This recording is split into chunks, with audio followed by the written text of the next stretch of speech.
कुरान मजीद की सूरतुल अंबिया पुकारती है, लोगों के हिसाब का वक्त करीब आ गया है और वो गफलत में मुंह मोड़े हुए हैं। तफसीर इब्ने कसीर के मुताबिक ये वो वक्त होगा जब दुनिया में कोई अल्लाह कहने वाला बाकी न रहेगा और ज़मीन की रूह मर जाएगी। मसाजिद महज सजावटी इमारतें रह जाएंगी, मगर हिदायत का चिराग गुल हो चुका होगा।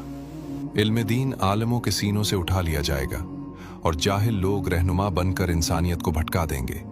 जब जमीन पर शिर्क, बुत परस्ती और जुल्म की स्याही हद से बढ़ जाएगी तो रब्बे कायनात का गजब हरकत में आएगा। कायनात का टिकिंग क्लॉक अब अपने आखिरी लम्हात की तरफ बढ़ रहा है। मगर अल्लाह जो अपने बंदों से 70 माओं से ज्यादा प्यार करता है, वो अपने वफादारों को तन्हा नहीं छोड़ेगा। खुदाई मंतिक यहाँ अपना कमाल दिखाती है कि क़यामत की हौलनाकियां सिर्फ बदतरीन लोगों के लिए मखसूस हैं। सही मुस्लिम की हदीस के मुताबिक यमन की तरफ से एक निहायत लतीफ़ और मुश्क से ज़्यादा खुशबूदार हुआ चलेगी। तफसीर इब्ने कसीर बयान करती है कि ये हुआ इतनी बारीक होगी कि अगर कोई मोमिन किसी पहाड़ के गार में भी छुपा होगा तो ये वहां पहुंचकर उसे छू लेगी।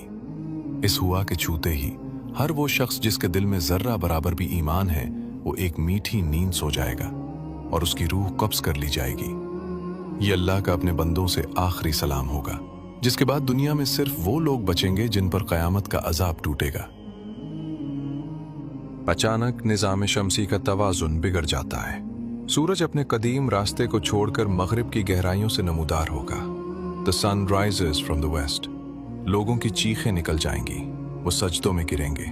मगर कुरान कहता है, आज किसी का ईमान लाना फायदा न देगा जो पहले ईमान न लाया हो। तफसीर इब्ने कसीर में दर्ज है कि उस वक्त तौबा का दरवाज़ा परमानेंट लॉक कर दिया जाता है।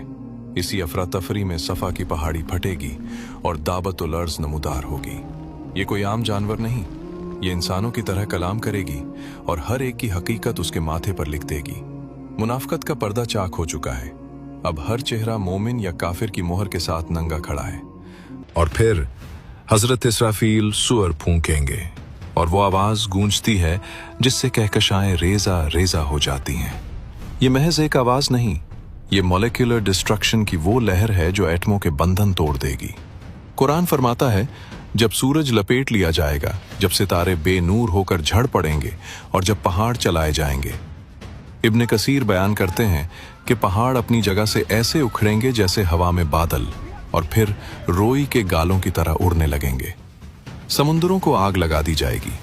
पानी हाइड्रोजन और ऑक्सीजन में तकसीम होकर शोलों के समंदर में बदल जाएगा। आसमान सुर्ख चमड़े की तरह फट जाएगा और पूरी कायनात एक